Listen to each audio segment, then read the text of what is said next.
Salut à tous, on se retrouve à Losail. Il fait un temps magnifique et on a beaucoup de chance aujourd'hui. On a devant nous la CBR 1000RR R, la nouvelle SP. Fireblade pour 2020 en version SP, tu fais bien de le préciser. Mathieu Quérol, Motojournal, Bertrand Gold, Moto Revue, qui se sont fait plaisir déjà ce matin. Alors moi c'est Motostation, j'ai pas le bon cuir, je suis désolé. Messieurs, vous qui êtes des pistards confirmés, j'ai envie d'avoir déjà votre sensation sur cette nouveauté qui est annoncée à 217 chevaux. Voilà, c'est je crois la plus puissante, on peut le dire, plus puissante que la Ducati. Est-ce qu'ils y sont ces 217 chevaux, Mathieu? Est-ce que ça pousse fort? Ah, carrément. Sur un circuit qui est déjà assez grand, le circuit de Losail, c'est un circuit super rapide avec des courbes lancées. Le moteur, en fait, il allonge le truc de fou, quoi. C'est vraiment à partir de 11 000, 12 000 tours minute où là, t'as une envolée. Tu me confirmes ça du coup, Bertrand? Ouais, d'autant plus qu'on l'utilise en configuration complètement standard, c'est-à-dire qu'elle a le braquet d'origine, la moto, ce qui est super long par rapport. C'est aussi lié aux normes d'homologation, effectivement, mais là c'est assez incroyable parce que le circuit, effectivement, c'est un circuit ultra rapide. Moi je reste en 4 en fait ici. Et le compteur il s'arrête à 300. On prend 300 en quatrième. Donc non, ça tire super long. Mais du coup ça permet effectivement de bien jauger l'allonge du moteur, ça c'est clair et net, quoi. Parce que du coup il y a une épingle, on met la première. Et là, on peut vraiment tirer à fond sur les rapports. Et d'ailleurs, c'est en première, on se rend peut-être là mieux compte de la puissance.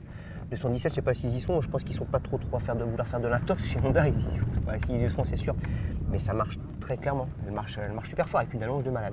Alors, elle marche très fort. Côté partie cycle aussi, là, Honda a vraiment retravaillé de fond en comble sa copie et s'est beaucoup inspiré de la MotoGP de Marc Marquez et aussi de la RC 213 VS. La version de production de la MotoGP qui est sortie il y a quelques années. Notamment, il y a des cotes d'alésage de course identiques à cette machine. En partie cycle aussi, c'est une fine lame, tu peux dire? En fait, ils ont énormément bossé. Le train avant est incroyable de facilité et tu as l'impression de toujours pouvoir repousser la limite, de toujours rentrer plus fort sur les freins. Et en fait, c'est la limite encore que moi j'ai pas jaugé parce que pour le moment, elle rentre super vite en virage, quoi. Et avec une énorme confiance, tu as du feeling, il se passe vraiment quelque chose, quoi. Ouais, il faut préciser aussi qu'on roule avec une paire de slicks. Et ça, quand même. Alors déjà, ça fait plaisir, premièrement. Puis deuxièmement, c'est sûr que ça dope aussi le comportement de la moto. Là, les chaussées en Pirelli sont peut-être un petit peu tendres. C'est du S1, il commence à faire chaud. Je pense que cet après-midi, ça va être dur. Mais bon, en tout cas, on a des bonnes gommes à chaque fois. Ça me met une confiance énorme. Et c'est clair que je rejoins complètement ce que tu dis. Elle a un avant qui est quand même. Moi, ce qui m'a surtout bluffé, c'est le confort de train avant. C'est incroyable. Le circuit, il n'y a pas de bosse. Je ne parle pas vraiment de confort sur des réactions de passage un peu dures. C'est vraiment sur une entrée, sur la descente des freins. La fourche, elle descend, c'est super onctueux. Le lâcher de frein, il n'y a rien qui bouge. Et vraiment, elle gomme tout, quoi. Et elle arrondit et du confort. Enfin, c'est un truc qui est difficile des fois à décrire sur du circuit. Mais là, ça met une totale confiance. Ouais. La Honda, c'est une moto un petit peu comme la Suzuki qui a souvent été assez conciliante sur la route, développée pour la route. Là, dans le dossier de presse, non, mais t'oublies ça maintenant. Honda nous précise qu'ils ont complètement changé de philosophie. Ouais. Ils ont développé une moto pour le circuit. Ça s'est ressenti ce matin? Ah ouais, carrément. De toute façon, déjà sur la position de conduite, elle est radicale. Tu as les demi-guidons qui sont assez bas, assez écartés, une selle assez haute, des repose-pieds assez hauts pour avoir une bonne garde au sol. Et un moteur finalement assez creux mais qui marche très fort en haut. Donc ce qu'on cherche sur une piste, parce que jamais tu sors à 5000 tours minute d'un virage, tu es toujours haut dans les tours, haut dans les régimes. Mais c'est quand même une moto facile, parce que là, moi, elle m'a jamais fait un coup bizarre ou quelque chose, et surtout avec une électronique aussi. Ils ont vachement bossé sur l'électronique, avec un contrôle de motricité qui te régule la puissance, mais sans couper, quoi. C'est vraiment axé sur la performance, quoi. Ouais, globalement, c'est ça, quoi. De toute façon, elles se sont toutes radicalisées, les hyper sportives aujourd'hui. Et Honda, c'est pas pour toi qu'ils n'avaient pas le choix, c'est que c'est une espèce de logique, quoi. Ils se sont quand même battus avec une moto qui était comme super aboutie, mais qui était effectivement plutôt consciente sur la route.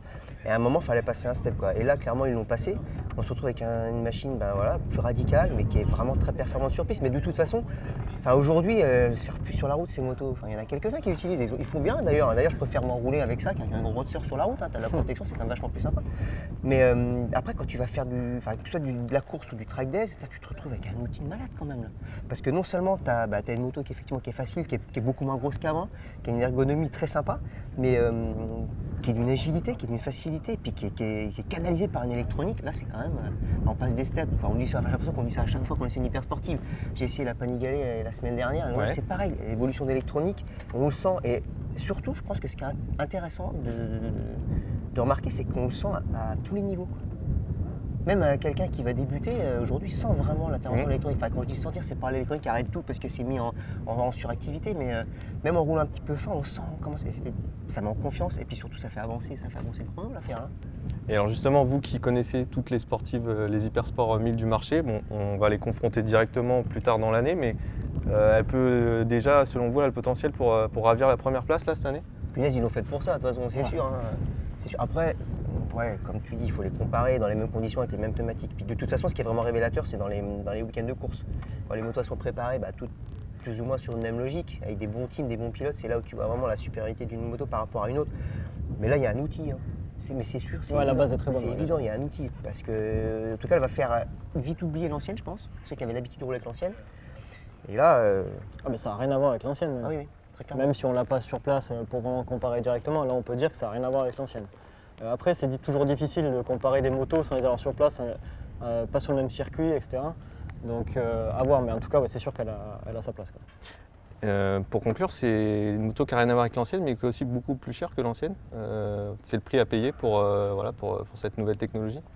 Pour plus de technologie, tu as quand même des suspensions sur cette version SP, suspension électronique, tu as des freins Brembo ultra haut de gamme, un beau tableau de bord en couleur, et tout le package électronique, plus un moteur qui fait quasiment 220 chevaux sur une 1000, enfin faut les trouver quand même. Moi je pense qu'un bon commercial de la marque, il va te dire l'avantage, elle coûte peut-être plus cher, mais tu mets moins d'investissement derrière pour la faire rouler plus vite en plus. Elle va rouler plus vite que l'ancienne, je pense, en investissant moins en matière de matériel. Après, nous on a roulé sur la version SP avec ses suspensions électroniques pilotées, qui, à mon avis, sont quand même super efficaces parce que ça participe à ce confort que je décrivais là avant. Mathieu était d'accord avec moi. Mais là, on va quand même aussi approfondir. Il y a des modes, on peut paramétrer plein de trucs. On peut paramétrer les suspensions en fonction des entrées de virage, de milieu de virage et d'accélération. Mais ça, c'est quand même terrible, quoi. Enfin, chaque fois qu'il y en a une nouvelle qui sort, elle a toujours amené un petit truc en plus. Alors, heureusement qu'elle n'a pas le commodo de la nouvelle Africa Twin parce que c'est quand même un peu plus simple qu'une Africa Twin. Mais bon, c'est vrai qu'après, il faut assimiler le système. Il faut être un petit peu ingénieur pour mais commencer très clairement, comme c'est là. régler. Alors après, courir avec des suspensions électroniques en course, c'est un autre problème. Mais... Après, c'est toujours plus simple pour le mec qui va rouler le week-end de peut-être pianoter sur le tableau de bord, de commencer à sortir les tournevis, à dire la détente elle est en haut, elle est en bas, elle n'a rien touché, tu vois. Je pense que c'est quand même une bonne chose. La moto du futur.